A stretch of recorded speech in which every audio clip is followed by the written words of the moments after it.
اعوذ باللہ من الشیطان الرجیم بسم اللہ الرحمن الرحیم رضاً بقضائہ تسلیما لامرہ انا للہ و انا الیہ راجعون انما یرید اللہ لیذہب عنکم الرجس اہل البیت یطہرکم تطہیرا اللہم صلی علی محمد و آل محمد بسم اللہ الرحمن الرحیم لکم دینکم ولی دین۔ یہ سورہ الکافرون جو ہم 4 قل پڑھتے ہیں، اور 5واں قل وہ ہے جو سورہ جن ہے، اس کا آغاز قل سے ہوتا ہے۔ یوں قرآن مجید کے 5 سورے ہیں جو قل سے شروع ہوتے ہیں۔ ہمیں 4 پتہ ہے، عموماً لوگوں کو 5واں سورہ جن نہیں پتہ ہے جو قل سے شروع ہوتا ہے۔ سورہ الکافرون کا جو اختتام ہو رہا ہے جس آخری آیت پر، اس کو میں نے سرنامہ کلام کے لیے منتخب کیا ہے، لکم دینکم ولی دین۔ تم کو تمہارا دین مبارک، مجھ کو میرا دین مبارک۔ آج 5 محرم الحرام سن 1447 ہجری ہو گئی۔ ہمارے مولا، ہمارے آقا، فرزند زہرا، فرزند رسول، سید الشہداء، قاتل الابرار، یا سار اللہ، جس کا بدلہ اللہ لے گا، قاتل الابرار، جس کو رلا رلا کے مارا ہو۔ اتنا بڑا یہ سانحہ ہے تاریخ اسلام کا، جس کا بدلہ ابراہیم بن مالک اشتر امیر مختار نے لیا، جس کا بدلہ جب 12ویں امام مہدی حجت خدا اجل اللہ تعالیٰ فرجہم کا ظہور ہوگا، آپ لیں گے۔ اور اگر آپ کربلا گئے ہوں گے تو آپ نے دیکھا ہوگا کہ وہاں لکھا ہے روضے پہ یا سار اللہ، جس کا بدلہ اللہ کے ذمے ہے۔ کتنا بڑا یہ سانحہ ہے فرزند زہرا اور اہل بیت اطہار کا تحقیق کرنا کہ کتنے لوگوں نے بدلہ لیا۔ ابراہیم بن مالک اشتر امیر مختار رضی اللہ تعالیٰ عنہ،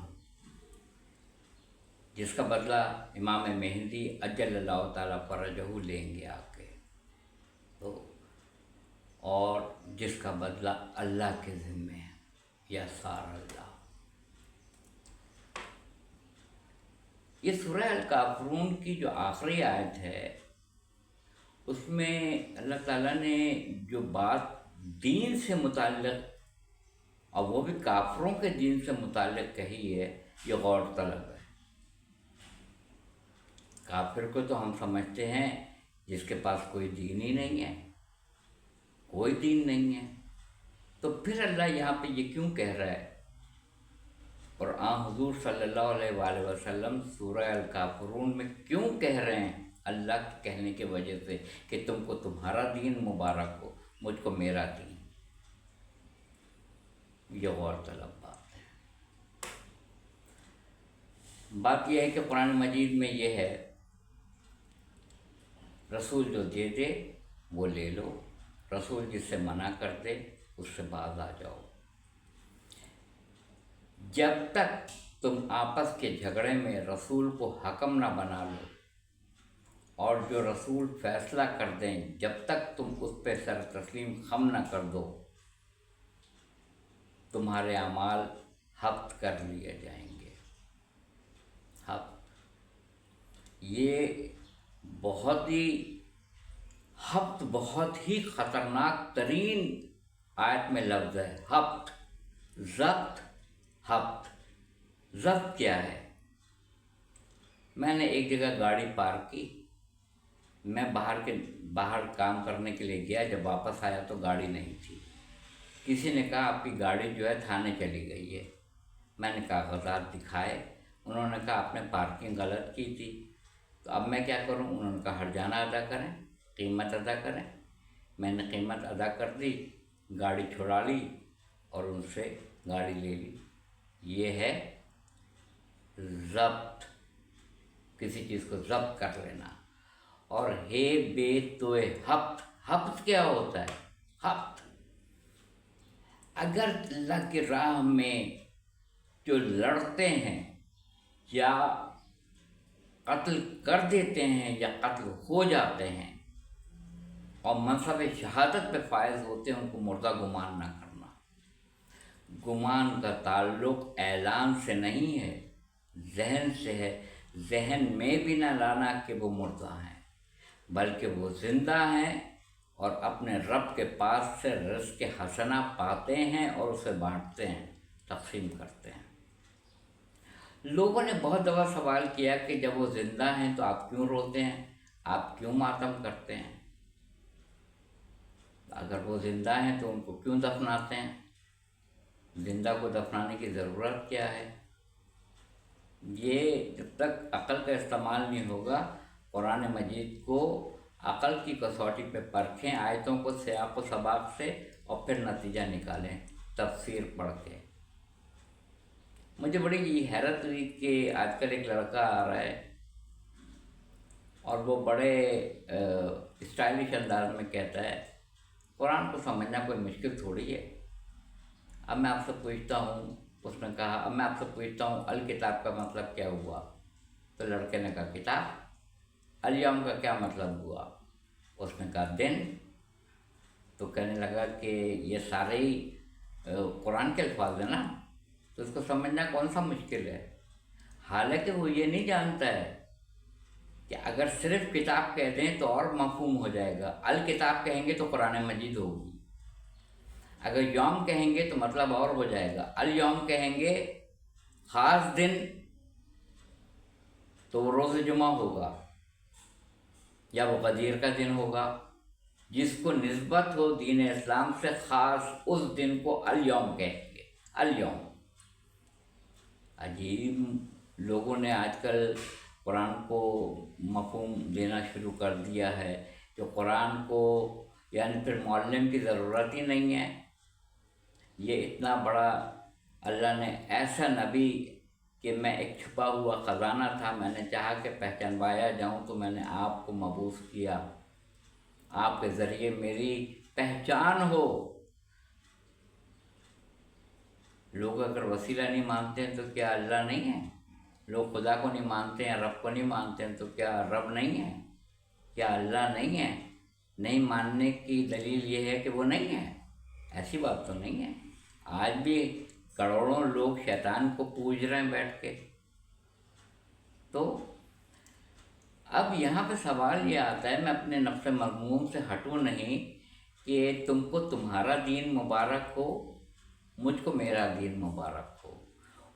جس قرآن نے سورہ الکافرون میں یہ مفہوم ادا کیا ہے کہ کافروں کے پاس بھی دین ہے، وہی قرآن مجید آیت میں بیان کرتا ہے کہ عند اللہ دین الاسلام، اللہ کو دین اسلام پسند ہے، اگر تم دین اسلام کے علاوہ کوئی دین میرے پاس لے کر آؤ گے تو میں تمہارے منہ پہ دے ماروں گا۔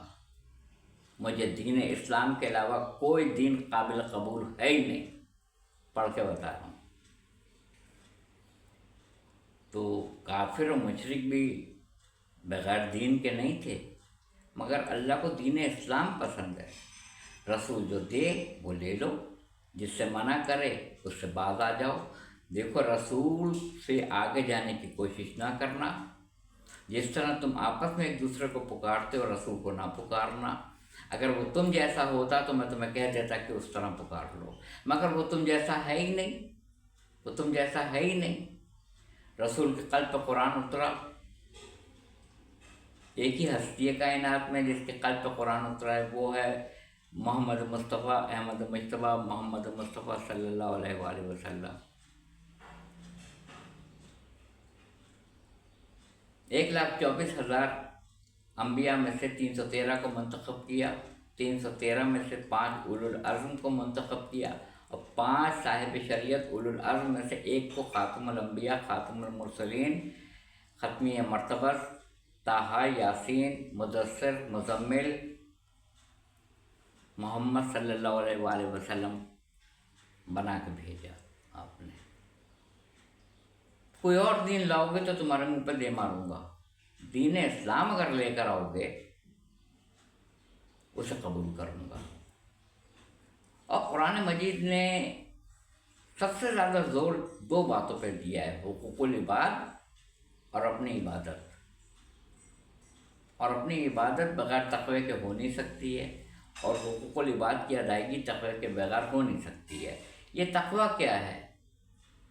اللہ نے کہا جہاں تم 3 ہوتے ہو 4تھا میں ہوتا ہوں، جہاں تم 5 ہوتے ہو 6واں میں ہوتا ہوں۔ قرآن پڑھ کے بتا رہا ہوں آپ کو۔ اگر کمرے میں آپ اپنے آپ کو یہ سمجھیں کہ میرے ساتھ میرا رب ہے اور آپ وہ کام نہ کریں جو وہ دیکھ رہا ہے، اور یقین کامل رکھتے ہوئے قرآن مجید نے 28 مقامات پہ یقین پہ گفتگو کی ہے۔ علم ہے عمل کرو، اور اگر یقین کامل ہے اقدام کرو۔ امام حسین علیہ السلام نے اپنے اصحاب، اپنے بھانجوں، بھتیجوں، اپنے بیٹوں کے ساتھ، اپنے خاندان کی خواتین کے ساتھ نینوا کی سرزمین پر اس لیے آپ رکے کہ جو عہد لے لیا تھا اپنے نانا سے، 2 لوگوں نے روکنے کی کوشش کی تھی۔ حضرت ابن عباس نے کہا آقا کہاں جا رہے ہیں؟ کہا عراق جاؤں گا۔ کہا آقا نہ جائیں۔ کہا نہیں ابن عباس، یہی مرضی رب ہے۔ بہت طویل یہ مکالمے ادا ہوئے ہیں، یہاں تک کہ آپ نے یہ کہا کم از کم بہنوں کو تو چھوڑتے جائیے۔ پردہ محمل سے جناب زینب عالیہ کی آواز آئی ابن عباس کیا آپ بہن کو بھائی سے چھڑانا چاہتے ہیں؟ پھر مجھے پتہ چلا کہ حضرت حنفیہ کو ایک ڈاکومنٹیشن پہ لکھ کے دیا کہ آپ مدینہ کی دیکھ بھال کریں، اس پر نظر رکھیں اور وہاں کے حالات کو مجھے مطلع کرتے رہیں، بتائیے گا مدینہ کے حالات کیسے ہیں۔ اس کے بعد جب مکہ معظمہ پہنچتے ہیں آپ 3 شعبان المعظم سن 60 ہجری کو، تو اس قافلے میں حضرت حنفیہ بھی شامل تھے، وہ بھی روکتے ہیں آقا نہ جائیں، مولا نہ جائیں، بھائی ہیں، محبت دل میں امنڈ آئی ہے، نہ جائیے، عراق نہ جائیے، مت جائیے۔ تاریخ بتاتی ہے امام اونودگی میں چلے گئے۔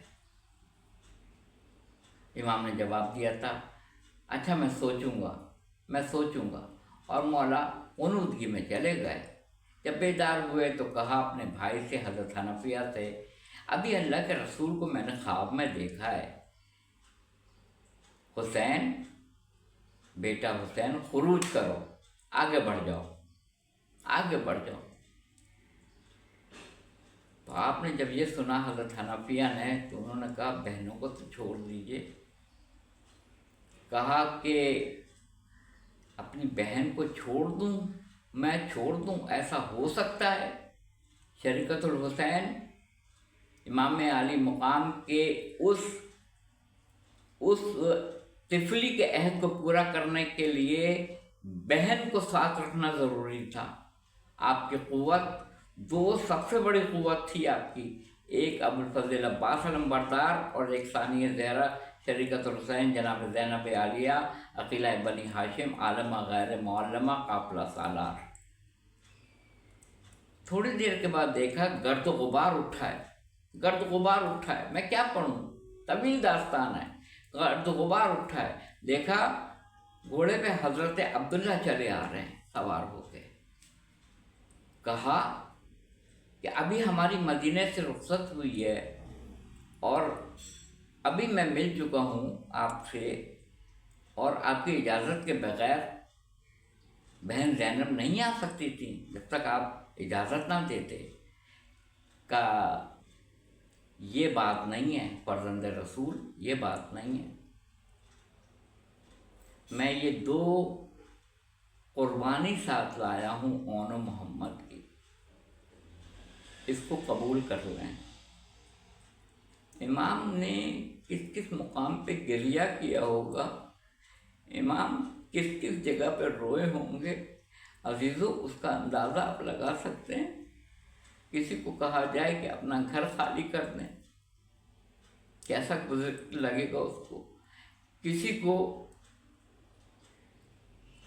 امان بھی نہ ملے مکہ معظمہ بیت اللہ میں، اس کو کیسا لگے گا؟ اس کو 8 ذی الحج کو وہاں سے نکلنا پڑے، کیسا لگے گا؟ کتنے دکھ اٹھائے ہیں اہل بیت اطہار نے۔ اون محمد گئے، 32 برس کا بھائی ابوالفضل عباس گئے، شہزادہ علی اکبر ہم شکل پیغمبر 18 سالہ جسے جناب زینب کبریٰ سلام اللہ علیہ نے پالا تھا، تو جب شہزادی ام لیلہ سلام اللہ علیہ سے اجازت مل گئی تو امام عالی مقام نے یہ کہا تھا بہن زینب سے اجازت لے لو، جناب آپ نے پالا تھا شہزادہ علی اکبر کو۔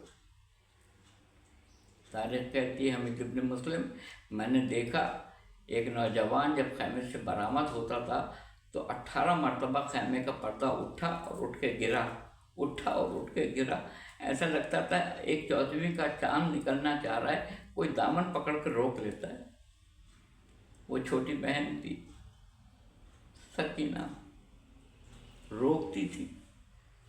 ایک بیٹی کو مدینہ چھوڑا بیمار، اور کہتے ہیں کہ صورت بھی جو تھی بی بی فاطمہ الزہرا سلام اللہ علیہ کے مشابہ تھی، یہ بھی تاریخ میں ہے۔ ایک بیٹی کو مدینے کے دروازے پہ چھوڑا، ایک بیٹی تماچا کھائے گی۔ اگر توحید بچ رہی ہے، اگر نبوت بچ رہی ہے، اگر ولایت بچ رہی ہے تو اے تلوارو آؤ میرے جسم کے ٹکڑے کر دو، مجھے قینچیوں سے کاٹ کے ریزہ ریزہ کر دو، رزن بقضائے و تسلیماً لامرے، اے پروردگار میں تیرے حکم کے آگے سر تسلیم کو خم کرتا ہوں، میں اپنے اصحاب کو قربانی دے دوں گا، میں اپنے بھانجوں بھتوجوں کو قربانی بھتیجوں کی دے دوں گا، میں اپنی بہنوں کی چادریں دے دوں گا، میں سکینہ کی بالیاں دے دوں گا، میں ان کو درباروں میں رسم بستہ جاتے ہوئے ان کو اجازت دے دوں گا، صرف اس لیے میں درباروں میں نامحرموں کے اپنی بہنوں کو رسم بستہ اجازت اس لیے دوں گا کہ اللہ کے حکم کے آگے، اس کی مشیت کے آگے میں سر تسلیم خم کرتا ہوں، میں راضی برضا ہوں، کوئی تحفہ تیرے قابل نہیں پاتا ہے حسین، اور ہاتھ خالی تیرے دربار میں آتا ہے حسین۔ آج 5 محرم ہو گئی، میرا آقا میرا مولا 4 دن کا مہمان ہے، سوچا تھا وہ آئیں گے تو یہ کریں گے وہ کریں گے، سب کہنے کی باتیں ہیں، کچھ نہیں کہا جاتا، بہت کچھ سوچ رکھا تھا، مولا کو جی بھر کے روئیں گے، پرسہ دیں گے، تعزیت پیش کریں گے، آنکھوں سے آنسو نکالیں گے، مولا بڑے دکھ اٹھائے آپ نے، نہ توحید کے لیے، نبوت کے لیے، ولایت کے لیے بہت دکھ اٹھائے۔ جب بہن روتی ہوگی تو امام بڑھ کے گلے لگاتے ہوں گے، جب امام روتے ہوں گے تو بہن نے بڑھ کے گلے لگا لیا ہوگا، سب ایک دوسرے کو دلاسا دیتے تھے، سب ایک دوسرے کو تلقین کرتے تھے صبر کی اور حق کی۔ سب اس طرح سے لوگ شب عاشور قرآن پاک کی تلاوت کر رہے تھے کہ تاریخ لکھتی ہے جیسے شہد کے چھتے میں شہد کی مکھیوں کی بھنبھنانے کی آواز آتی ہے، اس طرح سے۔ کوئی تحفہ تیرے قابل نہیں پاتا ہے حسین، اور ہاتھ خالی تیرے دربار میں آتا ہے حسین۔ یہ فیسٹیول نہیں ہے، یہ سوگ ہے، یہ تعزیت ہے خاندان رسالت کو، یہ امام مہدی جل اللہ تعالیٰ فرجہ کو تعزیت ہے، یہ کوئی تقریب نہیں ہے، یہ کوئی رنگینی کی محفل نہیں ہے، یہ کوئی فیسٹیول نہیں ہے، یہ کوئی چراغاں کا چراغ شام غریبہ میں کس طرح جلتے، علامہ رشید ترابی مرحوم اللہ مقام ہو، چراغ شام غریبہ میں کس طرح جلتے، کسی کے گھر کو جلایا ہے روشنی یوں ہے، کسی کے گھر کو جلایا ہے روشنی یوں ہے۔ مولا نے ہمارے لیے بڑی قربانیاں دی ہیں، مولا نے ہمارے لیے بڑے دکھ جھیلے۔ جب سید سجاد کے خیمے میں آئے تو کچھ وصیتیں کی تھی، عزیزوں میں کل یہیں سے شروع کروں گا۔ وہ وصیتیں کیا تھی، اس میں سے ایک سن لیں کہ بیٹا جب رہائی پا کے مدینہ جانا تو میرے شیعوں کو، میرے چاہنے والوں کو میرا سلام کہنا، میرا سلام کہنا۔ مولا ان کو سلام بھیجیں گے جنہوں نے آنسو بہائے ہیں، جنہوں نے تعزیت کی ہے، جنہوں نے سوگ کا حق ادا کیا ہے، جنہوں نے حق کی گفتگو کا حق ادا کیا ہے، جنہوں نے عمل بالمعروف و نہی عن المنکر کا تذکرہ کیا ہے، جنہوں نے وقت کے یزید کو للکارا ہے۔ مولا اس کی مجلس میں آتے ہیں، یزید وقت کو دنیا قبول کر لے مگر سنا کے نوک پہ ایک سر خلاف رہتا ہے۔ وآخر دعوانا الحمدللہ رب العالمین۔